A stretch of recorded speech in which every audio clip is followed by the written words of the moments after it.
عرب ممالک کو اس بات پر غور کرنا ہوگا کہ اسرائیل عرب دنیا اور پورے خلیج تک اپنی جنگ کو وسعت دینا چاہتا ہے۔ اب مسئلہ صرف فلسطینیوں کا نہیں رہا۔ اس وقت اگر عرب دنیا خاموش رہتی ہے اور وہ عملی طور پر ایک مشترکہ دفاعی نظام نہیں بناتی تو یہ آگ پورے عرب دنیا کو لپیٹ میں لے سکتی ہے۔ اس لیے سب کو ہوشیار رہنا چاہیے، الرٹ ہو جانا چاہیے، باہمی رابطوں کی طرف ہمیں جانا چاہیے۔ اور اس حوالے سے اقوام متحدہ میں جو پرائم منسٹر نے تقریر کی ہے، میرے خیال میں پہلی مرتبہ پاکستان نے کچھ اس حوالے سے اپنی زندگی کا ثبوت دیا ہے کہ ہم بھی زندہ ہیں اور بات کر سکتے ہیں۔ تو اچھا ہے کہ ہم اسلامی دنیا میں اس حوالے سے میں سوچتا ہوں کہ اس کی قیادت جو ہے پاکستان، سعودی عرب، ملائیشیا، انڈونیشیا اور مصر، یہ 5 ممالک جو ہیں اس وقت اس پوزیشن میں ہیں کہ اگر ان کا گروپ بن جائے اور اسلامی دنیا کو وہ اکٹھا کرے تو ہم ایک کمانڈ کے تحت جو اسلامی دنیا کا اور عرب دنیا کا دفاع کر سکتے ہیں۔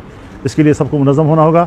حسن نصر اللہ جو ہے یہ ایک دوسری بڑی قربانی ہے اسماعیل ہنیہ کے بعد، اور ایک بہت بڑا ایک ٹارگٹ ہے جو اسرائیل نے اچیو کیا ہے، اور جس سے یقیناً اعصابی طور پر ان کے حوصلے بلند ہو سکتے ہیں۔ تو ہمیں اپنے حوصلے ہارنے نہیں چاہیے، اللہ پر ہمیں توکل کرنا ہے، جہاد جاری رہے گا اور مسجد اقصیٰ کی آزادی تک انشاءاللہ العزیز یہ جہاد جاری رہے گا۔